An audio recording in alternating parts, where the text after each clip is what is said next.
Welcome back मेरे बच्चे, कैसे हो? अच्छे हो? बढ़िया, ऑल गुड, एक नंबर, चंगा, शाबाश।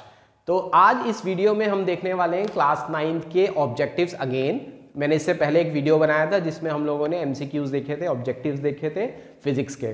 तो अगेन इसमें हम 20 ऑब्जेक्टिव्स कवर करेंगे डिफरेंट चैप्टर्स के, ऑल द चैप्टर्स के इक्वली 3-3, 4-4। और मैं कोशिश करूंगा कि इसमें इस एमसीक्यूज के माध्यम से सारे टॉपिक्स कवर कर सकें, मतलब मैक्सिमम से ज़्यादा कवर कर सकें और आपकी कॉन्सेप्ट भी इसमें क्लियर हो जाए। क्योंकि आपको पता है ऑब्जेक्टिव आएंगे और इसमें हमको फ्लूक नहीं करना है, तुक्का नहीं मारना है, और अगर नॉलेज होगा तो तुक्का मारने की ज़रूरत भी नहीं पड़ेंगे। तो without wasting our time let's start. My name is Sanjeev and you are watching Bhaskar Jugaad. Okay, सो इसमें जो पहला क्वेश्चन है वो अगेन मोशन चैप्टर से ही है। मोशन चैप्टर का पिछले बार भी हमने कुछ न्यूमेरिकल्स देखे थे। ये वाला जो क्वेश्चन है बहुत कॉमन है। आप किसी भी वीकली टेस्ट में, हाफ एयरली में, कहीं पे भी आप इसको देख सकते हैं। अगेन ये एमसीक्यू के लिए बेस्ट दावेदार माना जा सकता है। तो इसी से हम स्टार्ट करते हैं एमसीक्यू आपका चैप्टर 1 का मोशन का। तो बोल रहा है क्वेश्चन में, the ratio of the distance to the magnitude of displacement is always. ठीक है, किसका रेशियो पूछ रहा है? डिस्टेंस और डिस्प्लेसमेंट का रेशियो। उल्टा भी पूछ सकता है, यहाँ पे डिस्टेंस एंड डिस्प्लेसमेंट का पूछ रहा है, कभी डिस्प्लेसमेंट और डिस्टेंस का भी पूछ सकता है। तो थोड़ा सा अलर्ट रहना, क्वेश्चन में थोड़े चेंजेस आ सकते हैं कि आंसर उसके हिसाब से चेंज होगा। तो जैसे कि हमको पता है बेसिक जो हमारा डिस्टेंस और डिस्प्लेसमेंट का है, जो डिस्टेंस होता है it is the length of the path travelled by an object, actual path travelled by the object, और displacement is the shortest between the initial point and the final point. ये definition हमको आता है। ठीक, अगर हम कहीं भी देखें, फॉर एग्जांपल ये पॉइंट ए है और ये पॉइंट बी है, ठीक है, तो ए से बी तक जाने के लिए there can be different paths, है ना। आप ऐसे भी जा सकते हो, आप ऐसे करके भी जा सकते हो, आप ऐसे करके भी जा सकते हो। तो वी हैव डिफरेंट पाथ्स। तो इसका जो लेंथ होता है, इसको अगर मैं मेजर कर लूं, that is known as distance. जबकि डिस्प्लेसमेंट क्या होता है? डिस्प्लेसमेंट शॉर्टेस्ट डिस्टेंस होता है, और शॉर्टेस्ट डिस्टेंस क्या होगा? एक स्ट्रेट लाइन होगा, the line which is joining the points directly by a straight line, उसका जो लेंथ होगा that will be the displacement. तो ये आपका डिस्प्लेसमेंट हो जाएगा, और ये वाला जो पाथ होगा ये हम डिस्टेंस बोले, राइट। इतना बेसिक हमको पहले ही पता है। हमको इसके दोनों के बीच का डिस्टेंस का रेशियो निकालना है, डिस्टेंस और डिस्प्लेसमेंट के बीच का रेशियो। तो आपको हमेशा याद रहना चाहिए, आप देख सकते हो कि डिस्टेंस जो होगा, डिस्टेंस हमेशा उससे ज्यादा ही होगा, डिस्प्लेसमेंट से ज्यादा ही होगा, क्योंकि ये शॉर्टेस्ट डिस्टेंस है। ठीक है, तो डिस्टेंस जो देख रहे हो, कोई भी पाथ से अगर आप जाओगे एक्सेप्ट दिस पाथ, डिस्टेंस हमेशा ज्यादा होगा डिस्प्लेसमेंट से, एक पॉइंट। ठीक, बस इतना ही नहीं है, एक पॉइंट और याद रखना है। अगर मान लो कोई ऑब्जेक्ट स्ट्रेट लाइन में ही ट्रैवल कर रहा है, सपोज करो वो ए से बी जा रहा है, तो अब उसका एक्चुअल पाथ कौन सा हो गया? यही हो गया।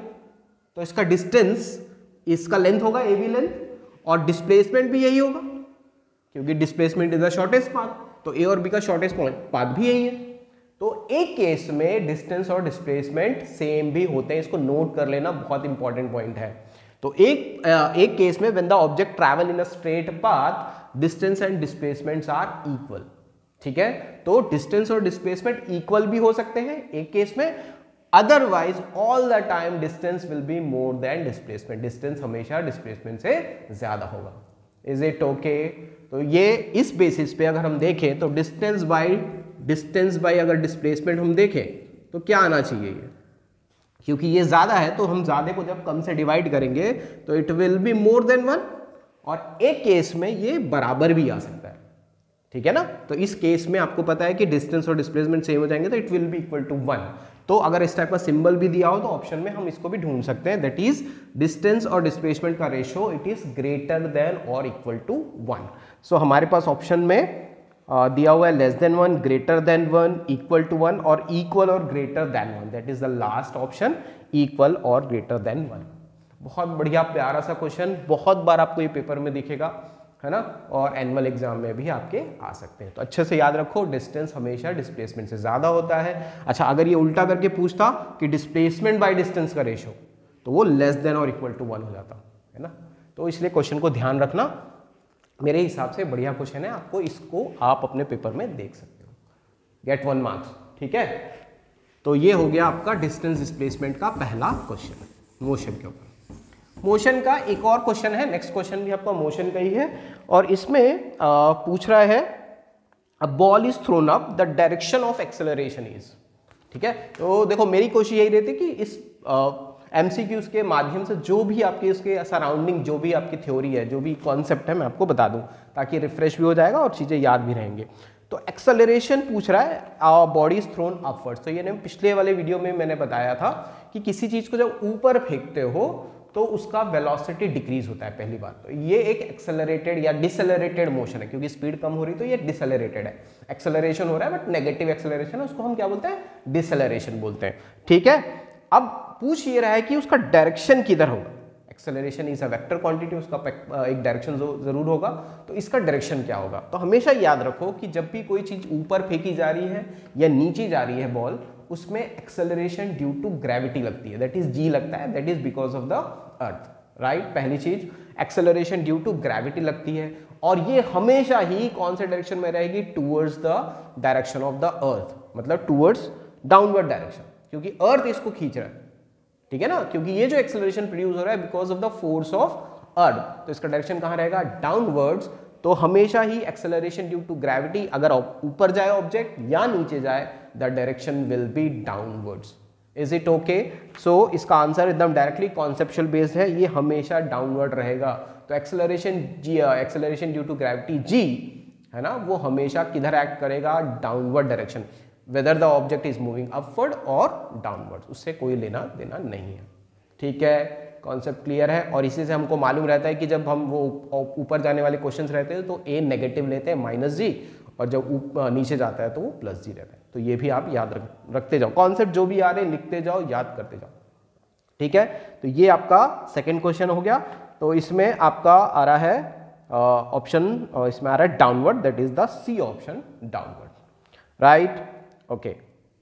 नेक्स्ट क्वेश्चन जो है वो वर्क एनर्जी का क्वेश्चन है। ठीक है, वर्क एनर्जी का क्वेश्चन है। इसमें पूछ रहा है in case of A negative work the angle between the force and displacement. तो नेगेटिव वर्क के केस में फोर्स एंड डिस्प्लेसमेंट का एंगल क्या होता है। तो मैं अब इसको पूरे टाइप्स ऑफ वर्क से लेकर आपको थोड़ा सा जल्दी जल्दी बताने की कोशिश करता हूं। तो हमारे पास बेसिकली 3 टाइप के वर्क होते हैं।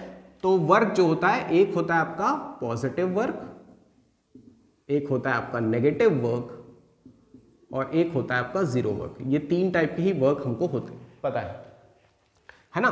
तो उस एक और चीज ध्यान रखेंगे, पहले वर्क डन का फॉर्मूला देख लेते हैं। तो वर्क डन का जो फॉर्मूला होता है that is F S cos theta. ठीक है, तो ये इसका फॉर्मूला होता है, वर्क डन का फॉर्मूला होता है force into displacement into cos cosine of the angle between force and displacement. ठीक, तो ये याद रखना है आपको। ठीक है, तो मान लीजिए आपका एक ऑब्जेक्ट है और इस पर अपन ऐसे फोर्स लगा रहे हैं और इसका डिस्प्लेसमेंट इस डायरेक्शन में हो रहा है, ये जा इधर है, खींच ऐसे रहे हैं हम लोग, ये जा इधर रहा है, दोनों के बीच का एंगल कितना है, थीटा। तो ये अगर इस टाइप का फिनोमिना इस टाइप का अगर हमारे पास केस है, the formula will be F S cos theta. Theta यहाँ पे फोर्स और डिस्प्लेसमेंट के बीच का एंगल है। Is it okay? तो पॉजिटिव वर्क क्या होता है, अगर आपका थीटा की वैल्यू एक्यूट है, अगर थीटा एक्यूट है मतलब 0 से 90 के बीच में अगर है, तो the work will be positive because cos theta की वैल्यू पॉजिटिव होती है। अगर आप क्लास 9th में हो तो आपको पता है कॉस के बारे में थोड़ा सा कम जानकारी होगी, अगर आपने पढ़ा होगा तो हो सकता है आपको पता भी हो। कॉस साइन और ये ट्रिग्नोमेट्रिक रेशियो है। फिलहाल के लिए बस आप इतना याद रखो कि कॉस की वैल्यू क्या होती है। ठीक है ना, please don't get into the details, class 10 पहुंचने ही वाले हैं, फिर अच्छे से करेंगे ट्रिग्नोमेट्री, बिकॉज अभी हमको सिर्फ ये न्यूमेरिकल सॉल्व करना है या ये एमसीक्यू आपको सही करना है। ठीक, तो थीटा कितना हो जाएगा, इसके लिए एक्यूट हो जाएगा, इसके लिए थीटा कितना होना चाहिए, ऑब्ट्यूज होना चाहिए। इसके लिए थीटा ऑब्ट्यूज होना चाहिए, दैट मीन्स 90 से 180 के बीच में, और 0 रहेगा तो थीटा 90 होना चाहिए, है ना। ये बहुत इंपॉर्टेंट है, बहुत इसके क्वेश्चंस बनते हैं। तो थीटा कितना होना चाहिए, 90 डिग्री। राइट, तो यहाँ पे हमसे पूछा है कि नेगेटिव वर्क, है ना, नेगेटिव वर्क के लिए angle between force and displacement क्या होना चाहिए। तो एक्यूट के लिए तो पॉजिटिव होता है, तो 3 ऑप्शन आपके 90 डिग्री के नीचे हैं, एक ही ऑप्शन दिख रहा है 180 डिग्री जो कि ऑब्ट्यूज है। ठीक है, तो cos 180 अगर हम देखें, cos 180 की वैल्यू होती है -1। ठीक है, अगेन इसको अपन बाद में देख सकते हैं। तो ये माइनस की वजह से जो वर्क आएगा that will be negative work. Is it okay? तो एंगल के बेस से मैंने आपको समझा दिया है। एक और जल्दी से फटाफट, यार इतनी सारी चीजें ना रहती नहीं अंदर, है ना, लगता है बताएं सब कुछ। तो पॉजिटिव वर्क और नेगेटिव वर्क का एक और तरीका भी हो सकता है समझने का। पॉजिटिव वर्क, अगर मान लीजिए जिस डायरेक्शन में फोर्स लग रहा है और डिस्प्लेसमेंट भी उसी डायरेक्शन में हो रहा है, फोर्स इस डायरेक्शन में लग रहा है और डिस्प्लेसमेंट भी इसी डायरेक्शन में हो रहा है, मतलब दोनों सेम डायरेक्शन में है, तो then we call it as positive work. Again अगर फोर्स इधर लग रहा है और ऑब्जेक्ट अपोजिट डायरेक्शन में जा रहा है, that is known as negative work. इस तरीके से भी समझ सकते हैं, पर उसमें एंगल का हिसाब समझ में नहीं आएगा, ठीक है ना। तो अलग अलग एग्जाम्पल से हम इसको समझ सकते हैं। और अगर फोर्स और डिस्प्लेसमेंट के बीच का एंगल 90 डिग्री है तो वर्क डन 0 हो जाएगा। इसमें आपको पता है कि अगर आप किसी सर्कुलर पाथ में ट्रैवल करते हो तो इस पे सेंट्रीपिटल फोर्स लगता है जो कि सेंटर की तरफ एक्ट करता है, और डिस्प्लेसमेंट हमेशा टेंजेंशियली रहता है। दोनों के बीच का एंगल कितना हो जाएगा? 90 डिग्री। तो इस केस में आपका वर्क डन कितना हो जाएगा? वर्क डन हो जाएगा 0। तो ये वर्क डन का देखिए कुछ भी आ सकता है ना, मैं इस पर्टिकुलर न्यूमेरिकल के लिए नहीं बात कर रहा हूँ, मैं कुछ भी ऑब्जेक्टिव्स आ जाए तो ये थोड़ी थोड़ी अगर आपकी रिवाइज हो गई हो तो आपको थोड़ा सा फायदा हो जाएगा, ठीक है, फाइन। तो work done will be negative when theta is equal to 180 degree. Okay, so ये वर्क डन का क्वेश्चन हो गया। नेक्स्ट क्वेश्चन है हमारे पास न्यूटन्स लॉ ऑफ ग्रेविटेशन के ऊपर, मतलब ग्रेविटी के ऊपर, ठीक है। होप आपको थोड़ा सा समझ में आ रहा होगा, लेकिन चीज़ों को लिख के थोड़ा याद रखेंगे, है ना, लिखेंगे साथ में, याद करेंगे तभी आपको याद रहेगा, अदरवाइज दिक्कत हो जाएगा। चीज़ें हमने पहले भी पढ़ी होंगी, हो सकता है रिवाइज नहीं किए हैं इसलिए भूल गए हैं, तो ये आपके एग्जाम में काम आएगा। तो न्यूटन्स लॉ ऑफ ग्रेविटेशन का ऊपर क्वेश्चन है और बोल रहा है कि Newton's law of gravitation applies to, Newton law of gravitation किस ऑब्जेक्ट्स के ऊपर अप्लाई करा, बोलता है small bodies, planet, solar system, all bodies irrespective of their size. तो लॉज ऑफ ग्रेविटेशन को हम एक और नाम से जानते हैं, यूनिवर्सल लॉ ऑफ ग्रेविटेशन भी बोला जाता है इसको। एक यूनिवर्सल लॉ है। तो यूनिवर्सल लॉ का मतलब क्या होता है? ये जो हर जगह काम आए, है ना, हर जगह जो अप्लाई हो जाए सारे यूनिवर्स में, सारे संसार में। तो ऐसा एक ही फोर्स है या एक ही ये लॉ जो है हर चीज के लिए अप्लीकेबल है, क्योंकि ग्रेविटेशनल फोर्स हर जगह लगता है। छोटे ऑब्जेक्ट्स के बीच में भी लगता है, बड़े ऑब्जेक्ट्स के बीच में लगता है। अगर डिस्टेंस छोटा है तो भी फोर्स लगेगा, अगर डिस्टेंस बहुत लार्ज है जैसे कि हमारा सन और अर्थ के बीच में है या दो प्लैनेट्स के बीच में है, तो भी ये फोर्स अप्लाई होता है। तो it is a universal law, इसलिए हम लोग इसको लॉ ऑफ ग्रेविटेशन को यूनिवर्सल लॉ बोलते हैं, ठीक है। तो ये हर जगह हर किसी के बीच में ये एक्ट करेगा। तो option will be all bodies irrespective of their size. Basic knowledge है ना, और आपका एमसीक्यू 1 नंबर का मिल जाएगा। एमसीक्यू में यही सही लगता है, अगर आपको पता है तो कुछ करने की जरूरत नहीं, 1 नंबर अंदर, ठीक। ओके, तो नेक्स्ट मूव करते हैं। अगेन वर्क एनर्जी का क्वेश्चन है और इसमें बोल रहा है कि if the speed of car becomes 2 times it's kinetic energy, sorry, if the speed of car becomes 2 times, ठीक है, हमने स्पीड को कितना कर दिया? 2 टाइम्स कर दिया, तो काइनेटिक एनर्जी कितना हो जाएगा? बहुत सिंपल क्वेश्चन है, ये बहुत बेसिक क्वेश्चन है। तो हमको पता है कि काइनेटिक एनर्जी का जो फॉर्मूला होता है वो क्या होता है? काइनेटिक एनर्जी का फॉर्मूला होता है 12 mv²। तो ये पूछ रहा है कि अगर हमने वेलोसिटी को कितना कर दिया है, हमने वेलोसिटी को कर दिया है 2 टाइम्स, तो इसका काइनेटिक एनर्जी कितना हो जाएगा? तो ऑब्वियसली इसका काइनेटिक एनर्जी हो जाएगा 2v², दैट इज ये हो जाएगा 4, तो इट विल बिकम 4 टाइम्स, तो ये हो जाएगा 4 टाइम्स काइनेटिक एनर्जी, ठीक है। बहुत ही सिंपल बेसिक फॉर्मूले के ऊपर क्वेश्चन, आराम से आप इसको कर सकते हो, फॉर्मूला याद है तो सब कर सकते हैं, ठीक है। ये वाला जो क्वेश्चन है ये मेरे को थोड़ा सा अच्छा लग रहा है, ये बढ़िया लग रहा है मुझे थोड़ा सा, है ना, इसको देखते हैं। ये भी वर्क एनर्जी के ऊपर ही है और ये मोमेंटम और काइनेटिक एनर्जी के ऊपर बेस्ड है। तो द बॉडीज, 2 बॉडीज हैं of masses ma and mb, 2 bodies हैं, मासेस क्या है? ma और mb, और इनका काइनेटिक एनर्जी इक्वल है, इनके पास काइनेटिक एनर्जी इक्वल है, ठीक है। आपसे पूछा जा रहा है मोमेंटम का रेशो, तो इसको सॉल्व करने के लिए आपको फॉर्मूला पहले पता होना चाहिए। अगेन बहुत सारी चीजें फॉर्मूले बेस्ड रहती हैं, तो काइनेटिक एनर्जी का फॉर्मूला होता है p²/2m, ठीक है। तो ये है इसका formula, kinetic energy is equal to p²/2m। तो हमको मोमेंटम का रेशो पूछ रहा है, काइनेटिक एनर्जी सेम है, तो पहले हम करते क्या है कि मोमेंटम का फॉर्मूला निकाल लेते हैं। तो मोमेंटम के लिए क्या बन जाएगा? मोमेंटम हो जाएगा p², इसको मैं क्रॉस मल्टीप्लाई कर दूं तो ये हो जाएगा ऐसा, राइट, ठीक है। क्योंकि काइनेटिक एनर्जी सेम है तो मैं बोल सकता हूं कि p स्क्वायर, हम ये कॉन्स्टेंट्स को हटा दे तो हम बोल सकते हैं कि ये प्रोपोर्शनल है मास के, ठीक है, या p is proportional to root m, ठीक है। अब क्योंकि हमको इसका रेशियो निकालना है तो अगर हमसे कोई बोलेगा pa बाई pb क्या होगा, तो pa बाई pb हो जाएगा ये root ma by root mb, एकदम सिंपल। तो हमारे पास ऑप्शन है रूट ma बाई mb, ठीक है ना। तो एकदम सिंपल सा क्वेश्चन है, बस ये फॉर्मूला आपको याद होना चाहिए। काइनेटिक एनर्जी होता है p स्क्वायर बाय 2m, तो इस फॉर्मूले के बेस पे ये बन गया, ठीक है। क्योंकि ये फॉर्मूला याद नहीं रहता बच्चों को, इसलिए मैंने बोला थोड़ा सा अच्छा सा क्वेश्चन है, इसलिए, और कुछ नहीं है। क्योंकि ये फॉर्मूला 11th में ज़्यादा यूज़ होता है, 9th वाले थोड़े कम यूज़ करते हैं, तो बढ़िया क्वेश्चन लगता है मुझे इस हिसाब से, ठीक है। तो नेक्स्ट क्वेश्चन जो है आपका वो फ्लोटेशन के ऊपर है। तो क्वेश्चन ये बोल रहा है, ठीक है ना, फॉर्मूले सब लिखते जा रहे हो ना, याद कर रहे हो कि नहीं।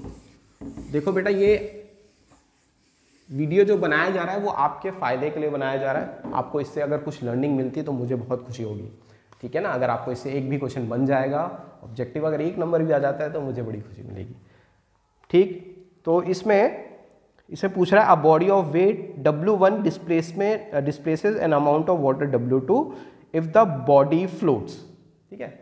ये भी बढ़िया कॉन्सेप्ट के हिसाब से मुझे थोड़ा अच्छा लग रहा है, ठीक है। नॉर्मल क्वेश्चंस होते हैं जो डायरेक्ट होते हैं, जैसे काइनेटिक एनर्जी वाला वो डायरेक्ट था, इसमें थोड़ा सा सोचना पड़ेगा। तो हमसे क्या बोला जा रहा है कि हमारे पास एक बॉडी है, इसका वेट कितना है W1, उसका वेट कितना है W1, और वो कितना वाटर डिस्प्लेस कर रहा है, W2 वाटर डिस्प्लेस कर रहा है। इसका खुद का वेट है W1 और वेट कितना डिस्प्लेस कर रहा है, W2 वाटर डिस्प्लेस कर रहा है। इफ द बॉडी, अब पूछा जा रहा है कि ये फ्लोट करेगा या सिंक करेगा, इस टाइप के क्वेश्चन है। फ्लोट सिंक वाला चैप्टर का मतलब ये टॉपिक है, मतलब फ्लोटेशन वाले चैप्टर का है, ठीक है। तो पहले हम जैसे अब बेस पहले थोड़ा सा देखते हैं कि इसका बेसिक क्या होता है। तो सिंक और फ्लोट के क्या कंडीशंस आपको पता है, तो मैं आपको 2 कंडीशंस अभी बता देता हूं। 2 कंडीशन से हम बता सकते हैं कि कोई भी ऑब्जेक्ट फ्लोट करेगा कि सिंक करेगा। तो अगर आपका जो वेट है, weight is more than buoyant force, अगर बॉयेंट फोर्स से अगर ज्यादा है वेट तो ये सिंक करता है, मतलब ये बॉयेंट फोर्स और वेट के बेसिस पे हम रिलेट कर रहे हैं। दूसरा, अगर weight is less than buoyant force it will float, ठीक। ये बेसिक 2 कंडीशन, ठीक है। एक और कंडीशन ये है, अगर हम डेंसिटी के भी बेसिस से बता सकते हैं कि डेंसिटी ऑफ द ऑब्जेक्ट अगर greater than density of the liquid है तो अगेन ये सिंक करेगा। अगर density of the object is less then density of the liquid it will float. तो ये 2 कंडीशंस है, वेट और बॉयेंट फोर्स के बेसिस पे और डेंसिटी। तो ये बेसिक है। मैंने बोला ना, जब भी कुछ क्वेश्चन हमको देख रहे हैं तो पहले हमारे पास कुछ बेसिक्स होने चाहिए, ठीक है, उसके बेसिस पे हम इसको फिर समझ सकते हैं। तो अब यहाँ पे थोड़ा सा बस आपको घुमाया कि हमने तो ये पढ़ के आया सर, हमको तो वेट और बॉयेंट फोर्स के बारे में पता है, हमको डेंसिटी के बारे में पता है, सर ये वाटर डिस्प्लेस वाली कहानी नहीं समझ में आ रही। तो वाटर डिस्प्लेस वाली कहानी तो आर्किमिडीज प्रिंसिपल बताता है ना। आर्किमिडीज प्रिंसिपल क्या बताता है, आर्किमिडीज प्रिंसिपल बताता है कि जो भी बॉयेंट फोर्स लगता है किसी ऑब्जेक्ट में that is equal to the water displaced, है ना। किसी ऑब्जेक्ट को अगर इमर्स करेंगे, देखो अब इसमें आर्किमिडीज प्रिंसिपल भी आ गया, ठीक है, सब लिंक हो जाता है इसमें, ठीक है। तो बहुत सारा चीज जोड़ के फिर एक क्वेश्चन बनता है हमसे, ठीक है। इतना आसान नहीं, इसलिए मतलब तुक्का मारना बड़ा आसान होता है, समझ के क्वेश्चन करने में बड़ा मजा भी आता है फिर। तो वेट जो होता है, weight of the water displace, है ना, वाटर डिस्प्लेस का जो वेट होता है वो किसके बराबर होता है, वो बॉयेंट फोर्स के बराबर होता है, ठीक। तो ये वेट है, इस हिसाब से हम W2 को बॉयेंट फोर्स की जगह लगा सकते हैं। तो आपसे पूछा क्या जा रहा है, आपसे पूछा जा रहा है कि बॉडी फ्लोट कब करेगा। तो बॉडी फ्लोट करने का कंडीशन है कि बॉयेंट फोर्स ज्यादा होना चाहिए वेट से। तो हम ये बोल सकते हैं कि W1 should be less than W2 या W2 should be greater than W1, तब होगा कंडीशन। ऑप्शन ढूंढ लोगे, आराम से आंसर आ जाएगा। एक बार समझ में आ जाता है तो ऑप्शन भी दिखने लगते हैं, अगर क्वेश्चन नहीं समझ में आता है तो फिर ये बहस को जो लगता है ना, अक्षर काला अक्षर टाइप का लगने लगता है सारा, ठीक है। समझ में आया। तो ये पूरे कॉन्सेप्ट पे ये क्वेश्चन था, ठीक है। मुझे थोड़ा सा बस अच्छा है क्योंकि डायरेक्ट जो नहीं पूछता वही थोड़ा अच्छा लगने लगता है, और कुछ नहीं, डायरेक्ट तो आप बता ही लोगे, ठीक है भाई। तो बढ़िया, तो ये हमारा बढ़िया सा क्वेश्चन फ्लोटेशन के ऊपर। ओके, ठीक है, नेक्स्ट है आपका अगेन वर्क डन के ऊपर क्वेश्चन दिख रहा है। Work done by the force of gravity when a body is lifted to height h above the ground. ठीक है, अभी अभी मैंने आपको ये चीज समझाई थी और देखो इसके ऊपर क्वेश्चन भी आ गया। Work done by the force of gravity. ठीक है, तो एक ऑब्जेक्ट है और इसको क्या किया जा रहा है, it is lifted to a height h, height h तक इसको लिफ्ट किया जा रहा है। आपसे पूछा जा रहा है कि force work done by the force of gravity. तो पहले सोचो कि फोर्स ऑफ ग्रेविटी किधर लग रहा है, फोर्स ऑफ ग्रेविटी लग रहा है इधर, है ना, ग्रेविटी का फोर्स इधर लग रहा है और ऑब्जेक्ट का डिस्प्लेसमेंट कहाँ हो रहा है, इधर हो रहा है। बस आंसर आ गया आपके पास, राइट, है ना। तो आपको अभी मैंने डिफाइन किया था कि पॉजिटिव वर्क नेगेटिव वर्क का डेफिनेशन दिया था। यहाँ पे देखो क्या हो रहा है, फोर्स एक डायरेक्शन में लग रहा है और डिस्प्लेसमेंट दूसरे डायरेक्शन में हो रहा है, अपोजिट डायरेक्शन में हो रहा है। तो जब इस तरीके का काम होता है, ऐसे काम को क्या कहते हैं, this work is known as negative, है ना। तो ये नेगेटिव वर्क हो रहा है। ठीक है, तो इस टाइप के बहुत हमेशा याद रखना, जब भी आपसे वर्क पूछा जाता है हमेशा आपको याद रखना है कि फोर्स, आप पूछोगे सर फोर्स बताओ, फोर्स का डायरेक्शन बताओ, या खुद से पूछो कि फोर्स किधर लग रहा है, उसके हिसाब से आप वर्क डन नेगेटिव होगा या पॉजिटिव होगा आप बता सकते हो। इसी में मैं एक और चीज जोड़ देता हूं, फॉर एग्जाम्पल इसी में अगर वो पूछता कि work done by the person who is lifting it, वो कैसा काम करे, तो जो आदमी उठा रहा होगा वो उधर फोर्स लगा रहा होगा और डिस्प्लेसमेंट भी उधर ही हो रहा है। तो work done by person, person कैसा हो जाएगा, वो पॉजिटिव हो जाएगा। सेम कंडीशन में कोई चीज को उठा रहे हो तो work done by the person तो पॉजिटिव हो गया, पर वर्क डन बाय ग्रेविटी कैसा हो जाएगा, work done by gravity negative हो जाएगा, सेम कंडीशन में। आ रहा है समझ में। तो वर्क नेगेटिव भी हो सकता है, पॉजिटिव भी हो सकता है, एक ही केस में, डिपेंडिंग ऑन कि कौन काम कर रहा है, यहाँ पे कौन सा फोर्स काम कर रहा है। तो यहाँ पे इस हिसाब से ये नेगेटिव, ग्रेविटी जो है वो नेगेटिव वर्क करेगा। तो हमको यहाँ पे ग्रेविटी के बारे में पूछा है, तो gravity will do negative work. Is it okay, बढ़िया, कॉन्सेप्ट्स क्लियर हो रहे हैं, नोट कर रहे हो, फायदा होगा, होगा सर, होगा, जरूर होगा, है ना। होगा तभी तो मैं और कुछ वीडियो बनाऊंगा, नहीं होगा तो फिर किसको देखने के लिए, है ना। ओके, नेक्स्ट, हाँ, अगेन ग्रेविटेशन टॉपिक का ही क्वेश्चन है ये। और व्हाट इज द, इसमें पूछ रहा है what is the weight of an object at the centre of the earth. Again it's very easy, centre of earth हमको पता है, जो वेट होता है। चलो फिर से थोड़ा कॉन्सेप्ट से भी खेलते हैं। तो हमारा जो वेट होता है, वेट का फॉर्मूला क्या होता है, weight is given by mg, हमको पता है weight is what, mg, formula हमको पता है अच्छे से। अब जो g की वैल्यू उसके ऊपर डिपेंड करेगा कि आपका वेट क्या होगा। तो सेंटर पे, एट सेंटर ऑफ अर्थ, अर्थ के सेंटर पे g कितना हो जाता है, g हो जाता है 0। अगर 0 हो जाता है तो वेट भी कितना हो जाएगा आपका 0। तो सेंटर ऑफ अर्थ पे वेट हो जाता है 0, ठीक है ना। सेंटर ऑफ अर्थ पे जाके वेट ढूंढना मुश्किल है, कंकाल बचेगा सिर्फ, ठीक है। तो वैसे भी हम 0 हो जाएंगे तो वर्क डन आपका 0 होता है, वेट आपका at the centre of the earth 0 होता है, बिकॉज जी आपका 0 हो जाता है, ठीक। ओके ओके, सो नेक्स्ट जो क्वेश्चन है वो है हमारा फोर्स के ऊपर। ये फोर्स के ऊपर क्वेश्चन है और ये हमने पिछली क्लास में भी डिस्कस किया है, पिछले वाले वीडियो में भी डिस्कस किया हुआ है। तो इसमें पूछ रहा है which of the following is known as a law of inertia. तो आपको जैसे ही मैंने पहले भी बता लिया है, law of inertia, first law of motion को ही, न्यूटन के फर्स्ट लॉ ऑफ मोशन को भी लॉ ऑफ इनर्शिया ही बोलते हैं, ठीक है। फोर्स कब जरूरत होती है, जब कोई ऑब्जेक्ट रेस्ट पे है और उसको मोशन में लाना है, तो यू रिक्वायर व्हाट, फोर्स। कोई ऑब्जेक्ट मूव कर रहा है और उसको रोकना है, व्हाट यू रिक्वायर, फोर्स, ठीक है। तो फोर्स की जरूरत कैसे होती है, या what is the need of the force. Force तब रिक्वायर्ड होता है जब उसके इनर्शिया को ओवरकम करना पड़ता है ना। आपको थप्पड़ कब मारना पड़ता है, जब आप पढ़ाई नहीं करते हो, ठीक है। वी अप्लाई फोर्स ओनली जब आपके स्टेट को चेंज करना है, ठीक है। तो यही इनर्शिया, लॉ ऑफ इनर्शिया भी बोल सकते हो, और इसको फर्स्ट लॉ ऑफ मोशन भी बोलते हैं, राइट। तो फर्स्ट लॉ ऑफ मोशन को ही लॉ ऑफ इनर्शिया बोलते हैं। इनर्शिया को ओवरकम करने के लिए वी रिक्वायर फोर्स। तो फोर्स का रिक्वायरमेंट बताता है फर्स्ट लॉ, ठीक है। तो ये भी बहुत थ्योरेटिकल था, आपको याद हो गया। हाँ, अगेन ग्रेविटेशन का एक क्वेश्चन है।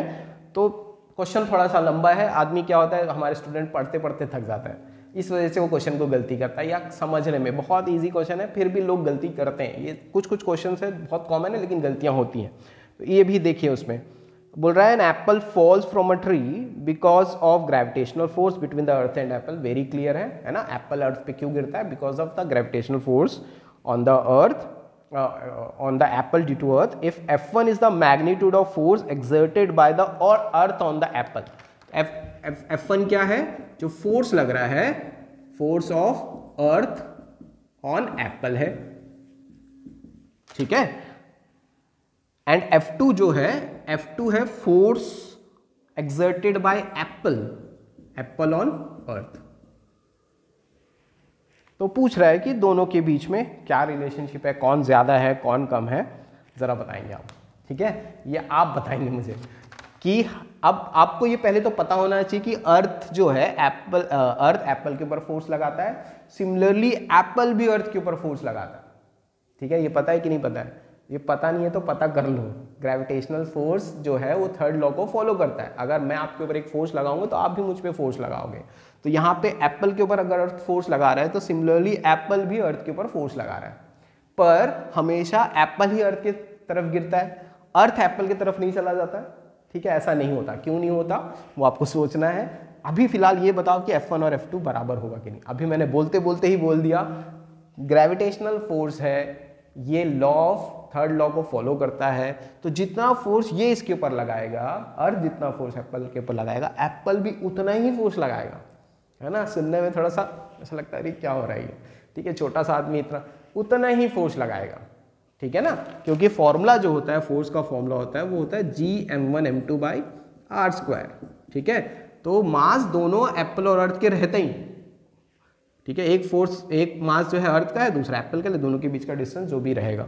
तो ये force law of third law को फॉलो करता है, न्यूटन्स के थर्ड लॉ को फॉलो करता है। तो F1 और F2 हो जाएंगे बराबर, ठीक है।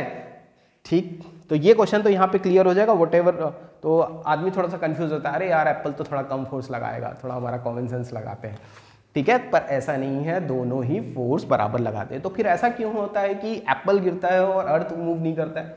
वेरी सिंपल है भाई। यहाँ पे हम एक फॉर्मूला जानते हैं, F=ma, है ना। और इससे एक्सेलरेशन का क्या फॉर्मूला हो जाएगा? F/m। तो ये देख सकते हो, एक्सेलरेशन मतलब चेंज इन वेलोसिटी या मूवमेंट से रिलेट करेगा ना ये।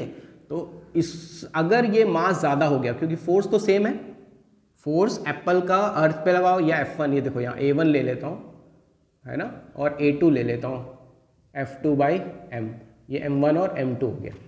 M1 मान लीजिए एप्पल है और M2 है अर्थ मान लीजिए, ठीक है। तो M1 जो है अभी, M1 कम है, फोर्स तो बहुत बड़ा फोर्स लग रहा है और M1 कम है, तो एक्सेलरेशन कैसा होगा? ज़्यादा होगा। तो एप्पल पे जो एक्सेलरेशन प्रोड्यूस होगा वो ज़्यादा होगा, it will move towards the earth acceleration की वजह से। पर यहाँ पे अर्थ का मास बहुत ज़्यादा है, अर्थ का मास इतना ज़्यादा आएगा कि एक्सेलरेशन बहुत ही छोटा आएगा, इतना कम कि वो मूव भी नहीं करने वाले, उनकी वेलोसिटी में ज़्यादा चेंज आएगा नहीं। समझ आ रहा है? तो फोर्स तो बराबर था, F1 और F2 बराबर है, बिकॉज एक का मास कम है और एक का मास ज़्यादा, उसकी वजह से एक्सेलरेशन अलग अलग आ रहे हैं, और एक्सेलरेशन अलग अलग आएगा तो उसका मूवमेंट उसी पे डिपेंड करेगा। आया समझ में? तो this is the concept behind कि एप्पल और अर्थ में अगर फोर्स लगता है तो एक ही क्यों मूव करता है। तो मून वाला भी ऐसा आ सकता है, मून और अर्थ कोई भी चीज़ ऐसा पूछे जा सकते हैं। तो ये याद रखना कि जो भी ग्रेविटेशनल फोर्स होता है, irrespective of their masses, masses कम हो ज़्यादा हो, फोर्सेस आपके बराबर लगते हैं, बस उसमें क्या कहते हैं, एक्सेलरेशन आपका अलग होता है। उस वजह से इसमें आपको कहीं पे किसी का मोमेंट अलग दिखता है, किसी का मोमेंट अलग दिखता है, ठीक है, ठीक है। तो ये एक बढ़िया सा क्वेश्चन और हो गया हमारा। नेक्स्ट क्वेश्चन है मोशन के ऊपर, और ये ग्राफ के ऊपर क्वेश्चन है, ठीक है। तो ग्राफ आपको याद करने हैं, ढेर सारे ग्राफ, ढेर सा तो नहीं है, हमारे पास 4 ग्राफ, डिस्टेंस टाइम ग्राफ के 4 ग्राफ होंगे और 5 ग्राफ आपके वेलोसिटी टाइम ग्राफ के हैं। तो ये ग्राफ याद करो बेटा, ग्राफ के ऊपर क्वेश्चन आते हैं, ग्राफ्स याद करो। मैंने आपको एक पिछले वीडियो में एक टेबल पढ़ाया था जिसमें स्लोप और एरिया से हमने देखा था। तो अब ये ग्राफ के ऊपर ही क्वेश्चन है। तो देखिए, तो बोल रहा है the VT graph parallel to X axis, है ना, एक वीटी ग्राफ है और ये वीटी ग्राफ में जो ग्राफ है this is parallel to X axis. X axis मतलब ये टी के पैरेलल में, ठीक। सो ये किसको रिप्रेजेंट करता है? तो जिनको पता है कि ये ग्राफ्स हमने याद किए हैं तो सिंपली आप बता सकते हो। तो ये वेलोसिटी कैसे दिख रही है आपकी, देखो जैसे जैसे समय आपका जा रहा है, समय मूव कर रहा है, हम जैसे जैसे टाइम देख रहे हैं it is moving but the velocity is constant, velocity constant है। तो वेलोसिटी कब कांस्टेंट होता है, कौन सा मोशन होता है, तो वो यूनिफॉर्म मोशन होता है। तो यूनिफॉर्म मोशन में वेलोसिटी इज कांस्टेंट। तो हमको ऑप्शन देखने पड़ेंगे, तो इसमें पहले ही ऑप्शन है यूनिफॉर्म मोशन, ठीक है। तो कुछ भी इस टाइप के क्वेश्चन आ सकते हैं ग्राफ में। इसमें डिस्टेंस टाइम ग्राफ भी पूछ लेगा, इसी में डिस्टेंस टाइम ग्राफ के लिए पूछ लेगा ग्राफ, ठीक है ना। तो ग्राफ को पढ़ते समय थोड़ा सा ध्यान से रखें, क्योंकि देखिए कभी कभी हम डायरेक्टली याद कर लेते हैं। फॉर एग्जाम्पल अगर मेरे से आप पूछेगा कि यूनिफॉर्मली एक्सेलरेटेड मोशन का ग्राफ क्या है, तो यूनिफॉर्मली एक्सेलरेटेड ग्राफ ऐसा होता है, पर बोलूंगा क्या, इस लाइन को क्या बोलूंगा, जैसे इसको बोला गया it is the graph which is parallel to the time axis, इसको क्या बोलेंगे, it is a straight line having constant slope. इसको क्या बोलेंगे, हैविंग कांस्टेंट स्लोप। मतलब देखिए यहाँ पे हर जगह जो इसका एंगल है, एक्स एक्सिस एंगल है, हर जगह सेम है, ठीक है ना। तो इसको हम बोल सकते हैं, अब बच्चा क्या करता है, ऐसे तो याद है उसको कि यार ऐसे एंगल बनता है तो वो यूनिफॉर्मली एक्सेलरेटेड मोशन का हो, लेकिन अगर वो ऐसे पूछ लेगा हैविंग कांस्टेंट स्लोप तो शायद फंस जाए। तो ऐसे वर्ड्स में भी याद करना चाहिए आपको कि भाई इस ग्राफ को क्या बोल सकते हैं हम लोग, है ना। एक हमारा ऐसा भी ग्राफ हो सकता है ऐसा, तो इसको क्या बोलेंगे हम लोग, बोलेंगे इसका स्लोप इंक्रीज हो रहा है ना, द स्लोप इज इंक्रीजिंग, ठीक है, इसका एंगल बढ़ते जाएगा। तो इस टाइप से भी क्वेश्चन पूछे जा सकते हैं। तो ग्राफ, नॉर्मल ग्राफ पहले याद करो, है ना, हमारे बच्चों को नॉर्मल याद नहीं है, फिर धीरे धीरे आप इसे ऐसे भी याद कर सकते हो, ठीक है। तो ग्राफ के ऊपर इस तरीके से जब पूछता है तो थोड़ा सा अच्छा हो जाता है क्वेश्चन, ठीक है। तो है वही, आपके ग्राफ्स को याद करना है कि कौन सा ग्राफ किसको रिप्रेजेंट करता है, और थोड़ा क्वेश्चन को समझ लोगे। ये क्वेश्चन को समझने वाला प्रॉब्लम बहुत सारे बच्चों के साथ होता है, डायरेक्टली आप पूछोगे तो वो बता लेंगे, लेकिन कब ऐसे पूछना तो फंस जाते हैं, ठीक है बेटा। इसलिए क्वेश्चंस रीड करो, जितने ज़्यादा क्वेश्चंस रीड करोगे उतना हमको फायदा होने वाला है, ठीक। तो नेक्स्ट अगेन हमारे पास 4th चैप्टर का नया एक क्वेश्चन है। ये भी मतलब ना एक मिसकंसेप्शन है, मतलब लोगों को शायद गलत पता है, या पता नहीं पता रहता है कि नहीं पता रहता है। थर्ड, और ये भी बहुत फेमस क्वेश्चन है, ठीक है। तो जितने भी मैं क्वेश्चंस करवा रहा हूँ, मैं कोशिश कर रहा हूँ कि जो रेगुलरली इंपॉर्टेंट क्वेश्चन है जो आपके एग्जाम में आ सके वैसे ही क्वेश्चंस करा रहा हूँ। तो according to third law of motion, action and reaction are, action reaction के बारे में आपको बस पहले तो ये समझना है। देखिए अगर ये एक्शन है और अगर ये रिएक्शन है, ठीक है, एक्शन रिएक्शन एक ही ऑब्जेक्ट पे लग रहा है, सेम ऑब्जेक्ट पे, तो नेट फोर्स आपका 0 हो जाएगा। तो कोई उसमें इफेक्ट नहीं दिखेगा, जैसी चीजें पहले थी वैसी रहेंगी। पर होता ये है कि ये हमारा जो थर्ड लॉ में जो एक्शन रिएक्शन की हम बात करते हैं, उसमें एक्शन एक ऑब्जेक्ट पे होता है और रिएक्शन आपको दूसरे ऑब्जेक्ट पे मिलता है। इसमें 2 ऑब्जेक्ट्स इन्वॉल्व होते हैं, बहुत ध्यान से सुनो और एकदम याद रखो। इसमें अगर 2 ऑब्जेक्ट्स हैं ए एंड बी, जब एक्शन होगा तो एक ऑब्जेक्ट पे रहेगा और रिएक्शन दूसरे ऑब्जेक्ट पे मिलेगा, ठीक है। फॉर एग्जाम्पल अभी हमने बात की, जब मैं when I am moving the water, जब पानी को पीछे फेंक रहा हूं मैं, तो वाटर पे एक्शन हो रहा है और रिएक्शन किसके ऊपर हो रहा है, बॉडी के ऊपर। तो बॉडी इज मूविंग फॉरवर्ड, आ रहा है समझ में डिफरेंस। तो ये जो एक्शन रिएक्शन है 2 अलग अलग ऑब्जेक्ट पे लगता है, इसलिए आपको कुछ ना कुछ इफेक्ट दिखता है, क्योंकि देखिए ये अब ये अनबैलेंस फोर्स हो गया, एक ही फोर्स लग रहा है इसके ऊपर, ठीक है। तो यही पूछा जा रहा है कि इसमें तो ये पूछा जा रहा है कि दोनों always act on the same body, action reaction act on the same body, different bodies in opposite direction। तो ये आपको पता है कि they act on different bodies, ठीक है, समझ आया। तो याद रखना है कि एक्शन रिएक्शन में 2 बॉडी इन्वॉल्व होते हैं, एक्शन एक पे होता है और रिएक्शन दूसरे पे रहता है, और एक्शन रिएक्शन का जो डायरेक्शन होता है वो अपोजिट होता है, फॉर श्योर, ठीक है ना, ठीक, समझ आया, वेरी गुड। तो ये हो गया आपका लॉज ऑफ थर्ड लॉ के ऊपर। अपने एक और पहले भी क्वेश्चन देखा थर्ड लॉ का ग्रेविटेशन के ऊपर, ये भी थर्ड लॉ के ऊपर ही बेस्ड है, ठीक है। ओके, नेक्स्ट अगेन फोर्स का ही और इनर्शिया पे ही क्वेश्चन है, समझ लीजिए, इनर्शिया के ऊपर ही क्वेश्चन है। तो इनर्शिया के ऊपर जैसे कि पिछले वीडियो में हमने डिस्कस किया, इनर्शिया क्या होता है। Inertia basically it is the tendency of the body to resist any change, है ना। तो ये रोकने की कोशिश करता है अपने स्टेट को चेंज करने पे। अगर कुछ आप स्टेट करने की कोशिश करोगे, चेंज करने की कोशिश करोगे, तो इट विल अपोजिट। अब हमको पूछा जा रहा है कि भाई, या हमको नॉलेज होना चाहिए कि ये इनर्शिया किसके ऊपर डिपेंड करेगा। मतलब किसी चीज़ के किसी प्रॉपर्टी पे तो ये डिपेंड करना चाहिए, राइट।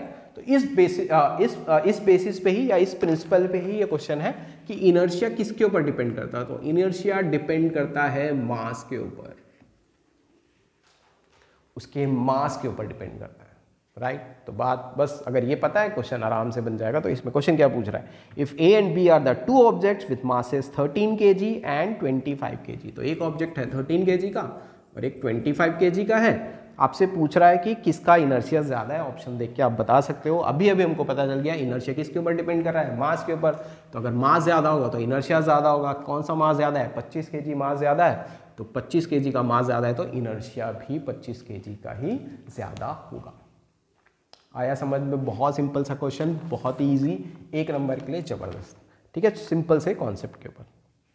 ठीक, okay, moving to next. Again ये मोशन का है और इक्वेशन ऑफ मोशन के ऊपर क्वेश्चन है। ठीक है, पहले मैं क्वेश्चन पूछता हूँ ताकि आपको थोड़ा सोचने का टाइम मिले और आप देखो कि कैसे, फिर मैं बताता हूँ कैसे मैं कैसे अप्रोच करता हूँ क्वेश्चंस को।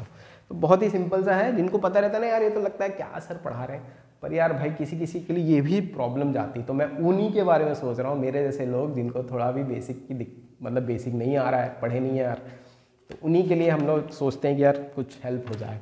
तो इक्वेशन बोल रहा है यहाँ पे x is equal to AT plus half PT²। ठीक है, ये हमको पूछ रहा है in the equation of the motion. ये इक्वेशन ऑफ द मोशन है, द यूनिट्स ऑफ A और B पूछ रहा है। ठीक है, हाँ, लोग के चेहरों पे एकदम स्माइल आ जाती है, यार सर क्या घटिया घटिया प्रश्न लाते हो, बट ठीक है भाई, मेरे लिए थोड़ा सा, हम थोड़े गरीब हैं हम लोग। ठीक, तो ये जो है x इजिकल टू AT हमको रिप्रेजेंट, अब बेसिक अगेन कि हमको क्या आता है इक्वेशन ऑफ मोशन में क्या क्या है। तो हमको इक्वेशन ऑफ मोशन में ये 3 इक्वेशन याद होने चाहिए। v is equal to u plus AT, s is equal to ut plus half AT² और v² is equal to u² plus 2s। अगर याद नहीं है तो प्लीज़ याद करें, इसके ऊपर न्यूमेरिकल्स भी आएगा पहले वाले चैप्टर पे। पहले वाले चैप्टर पे फोर्स में भी आ जाता है ये वाला क्वेश्चन ना, इसी को रीयूज़ करके। तो ये फॉर्मूलेस याद होने चाहिए आप लोग को, और ये क्वांटिटीज़ क्या होती हैं आपको पता होना चाहिए। तो ये v वेलोसिटी है, u वेलोसिटी है, एक्सेलरेशन है, टाइम है, s डिस्प्लेसमेंट है। 5 ही क्वांटिटी यार, याद कर लो अच्छे से। अब देखो ये वाला किसके जैसा दिख रहा है, सेम टू सेम यही इक्वेशन है। तो इसमें a क्या है, a आपका वेलोसिटी हो गया और b क्या हो गया, एक्सेलरेशन हो गया। तो a हो गया वेलोसिटी, तो वेलोसिटी का यूनिट, हाँ याद है भाई को, मीटर पर सेकेंड, और एक्सेलरेशन का मीटर पर सेकेंड स्क्वायर। तो ये एकदम सिंपल सा क्वेश्चन था। वही मैं बोल रहा हूँ, थोड़ा सा घुमाता है ना, मेरे जैसे लोग कुछ घूमते भी हैं, इसलिए बना ये क्वेश्चन। आप वंडर करोगे क्यों ऐसे क्वेश्चन बनते हैं, बिकॉज हम लोग हैं, हमसे नहीं बनता ये। ठीक है, हमारे बेसिक ये फॉर्मूले याद नहीं है, हमको यू क्या है ये भी पता नहीं है प्लीज़। तो हम लोग प्लीज़ मेहनत करें, बहुत आसान है एकदम, 2 मिनट में अगर याद हो जाएगा तो बन जाएगा क्वेश्चन। राइट, आया समझ में? एक क्वेश्चन, लास्ट क्वेश्चन, हम इसका मोशन का एक और क्वेश्चन लेते हैं। हाँ, ये भी डिस्टेंस और डिस्प्लेस। देखिए मोशन में आपके पास या तो इक्वेशन ऑफ ये वाले इक्वेशंस है, ग्राफ है, और डिस्टेंस डिस्प्लेसमेंट है। तो यही टॉपिक है, तो इसी से घूमता फिरता मतलब इसी पे based the questions they round around this, they move around this topics only. ठीक है, तो अब ये भी एक क्वेश्चन है हमारे पास है, body covers a distance of 6 metre along a semi circular path. Semi circular path के ऊपर मैंने शायद पहले भी आपसे कुछ बात की, हाँ एक आध शॉर्ट बनाया है, उसमें आप देख सकते हो the ratio of distance to displacement. तो ratio of distance to displacement अभी हमने देखा था, चलो देख लेते हैं। ये बॉडी हमारे पास ये एक सेमी सर्कुलर पाथ पे ट्रैवल कर रही है, इसका रेडियस है आपका 6 मीटर का रेडियस है। ठीक है, आपसे रेशियो पूछा जा रहा है डिस्टेंस बाय डिस्प्लेसमेंट। ठीक, तो अगेन अब हमको पता चल गया था कि भाई अगर इसको ए और बी मान लेता हूँ मैं, तो डिस्टेंस क्या होता है, डिस्टेंस होता है जो पाथ ये ट्रैवल कर रहा है। पाथ क्या ट्रैवल कर रहा है, ये एक सेमी सर्कुलर पाथ में ट्रैवल कर रहा है। ठीक है, तो सेमी सर्कुलर पाथ को अगर फाइंड करना है, ये पाथ कैसे फाइंड करेंगे सर, पता है हम लोग को, क्योंकि पूरे सर्कल का तो 2πr होता है, ये सरकमफेरेंस हुआ, सरकमफेरेंस कितना हो जाएगा, सर्कल का कितना होता है 2πr, आधा सर्कल का कितना हो जाएगा 2 कैंसिल हो जाएगा, तो ये कितना आ जाएगा आपका πr। राइट, तो ये हो गया πr। अच्छा, डिस्प्लेसमेंट क्या होगा, distance between the initial point and the final point. Initial point और फाइनल पॉइंट ये है, तो इनका जो शॉर्टेस्ट डिस्टेंस होगा it will be a straight line, और स्ट्रेट लाइन आपको दिख रहा है डायमीटर के बराबर, और डायमीटर कितना हो जाएगा आपका, क्योंकि रेडियस 6 मीटर है तो इट विल बी 12।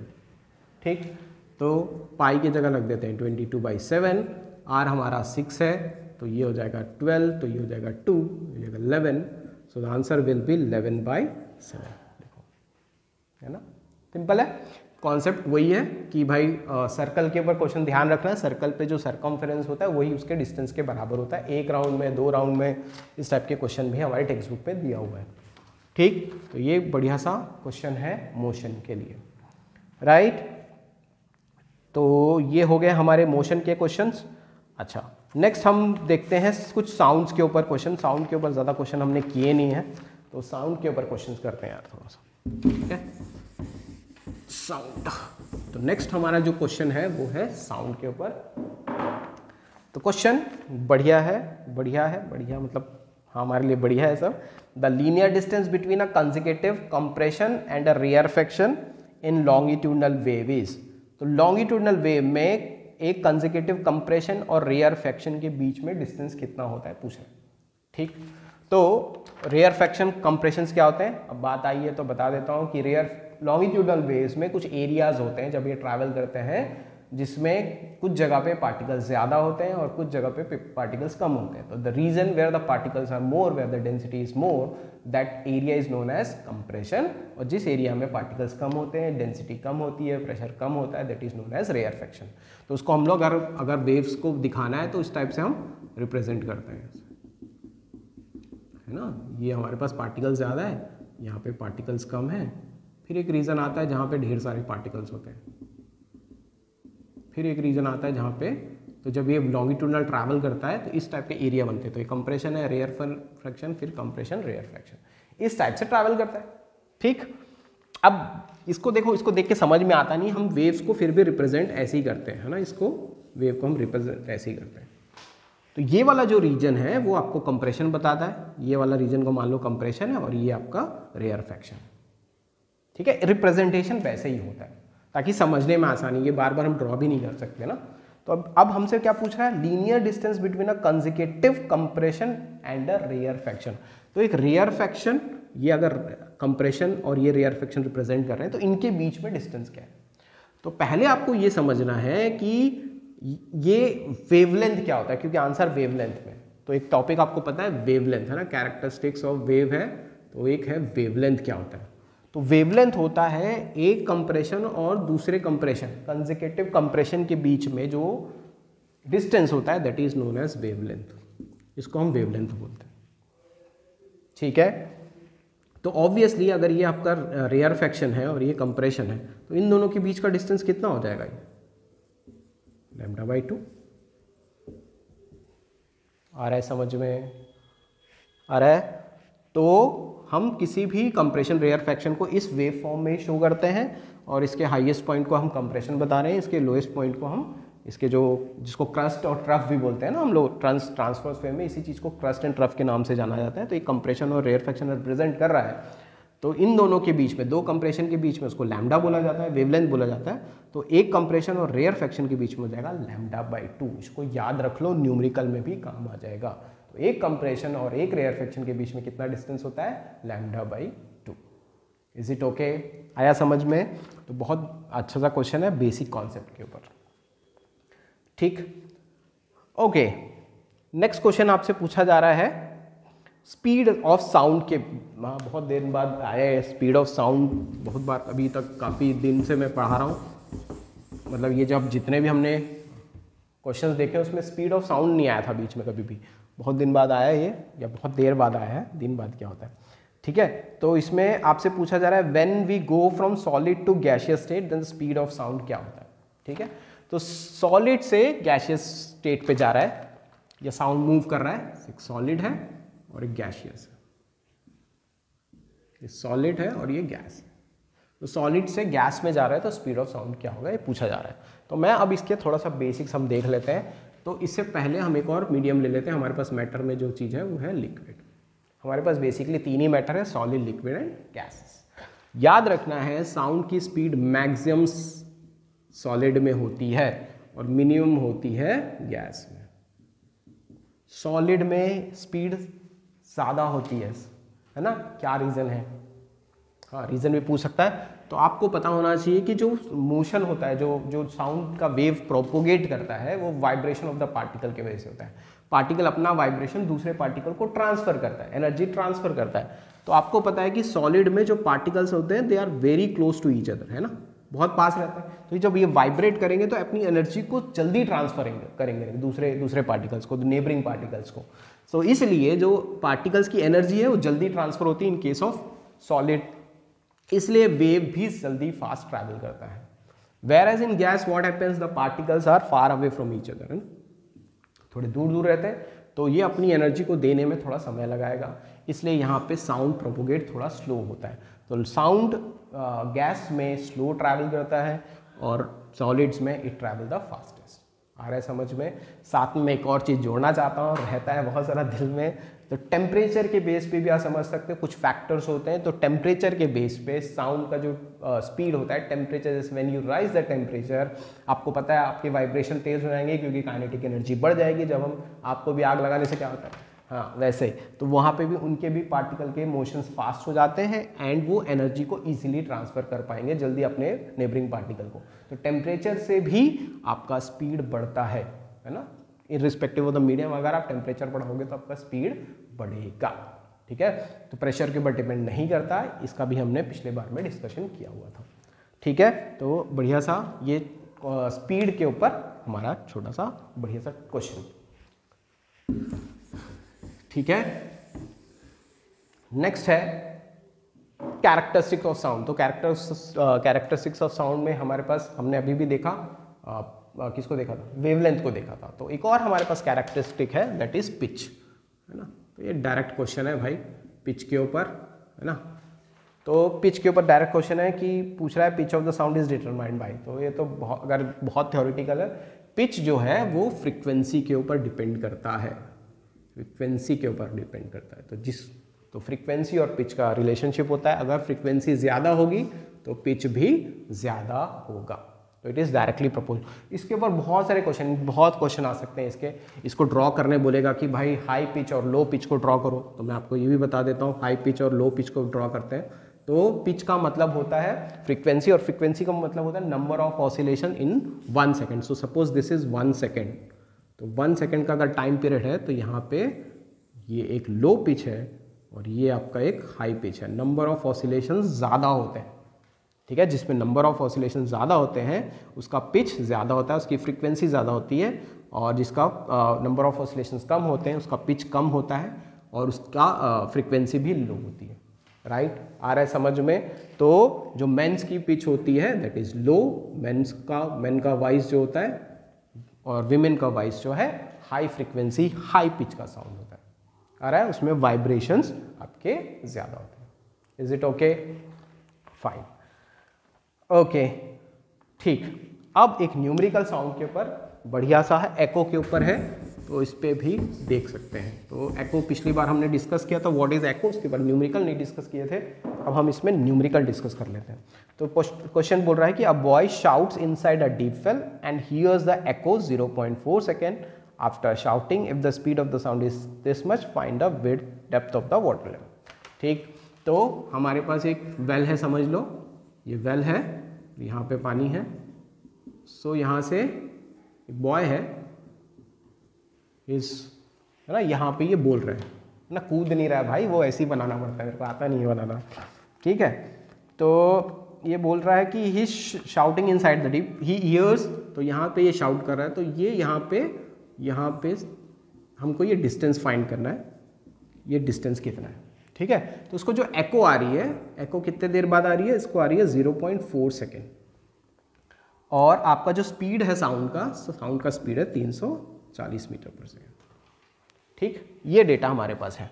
तो एक चीज़ हमेशा याद रखो, एको कब आएगी, जब ये साउंड यहाँ से जाएगा, ठीक है, और फिर यहाँ से टकरा के वापस आएगा, ठीक है ना।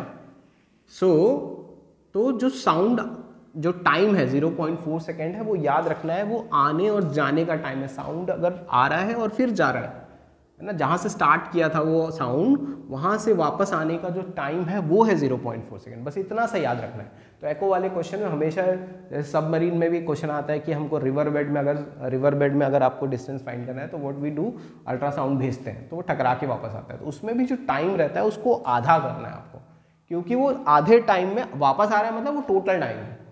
सो वो आपको ध्यान रखना है। तो यहाँ पे जो टाइम है, यहाँ से यहाँ तक जाने का टाइम सिर्फ 0.2 सेकेंड है। यही इस क्वेश्चन की खासियत है और कोई खास बात नहीं इस क्वेश्चन में, ठीक है। तो ये टाइम कितना हो गया, 0.2 सेकेंड। वेलोसिटी दिया हुआ है, अपन को पता है स्पीड इज इक्वल टू क्या होता है, distance by time. Simple formula लगाना है, तो डिस्टेंस कितना हो जाएगा, स्पीड इनटू टाइम हो जाएगा। स्पीड कितना आपका 340 हो गया, और ये कितना हो गया आपका 0.2, तो ये कितना हो जाएगा 8 और 68 मीटर्स। तो ये हो जाएगा आपका 68 मीटर। बहुत ही सिंपल सा क्वेश्चन, बस आपको याद रखना है कि टाइम को आधा करना है इस क्वेश्चन में, ठीक है। बहुत बढ़िया सिंपल सा क्वेश्चन इस टॉपिक के ऊपर ये आ सकता है।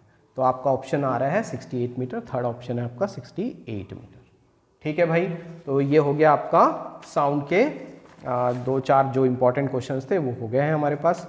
और क्या देखें, हाँ एक क्वेश्चन और फोर्स का देख लेते हैं।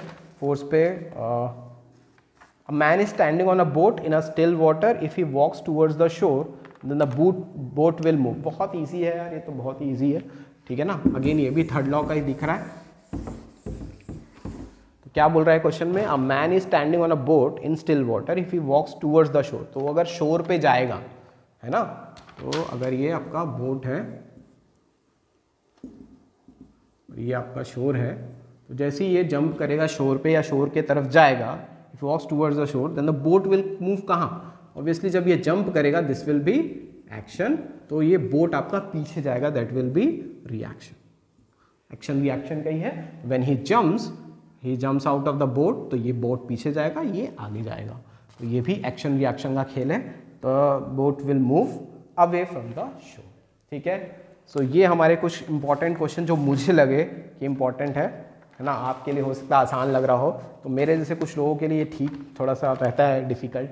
तो कुछ कॉन्सेप्ट भी मैंने इसमें क्लियर, मेरा मेन मोटिव यही था कि आपको साथ में वो चीज़ें भी थोड़ी सी याद आ जाए और उनसे रिलेटेड क्वेश्चंस कुछ आएंगे तो आप बना सकते हो। तो ठीक है, तो ये कुछ मेरे एफर्ट्स हैं कि आपको कुछ मार्क्स मिल जाएँ, कुछ MCQ आपके सही हो जाएँ, आपके कुछ कॉन्सेप्ट्स थोड़े रिवाइज हो जाएँ।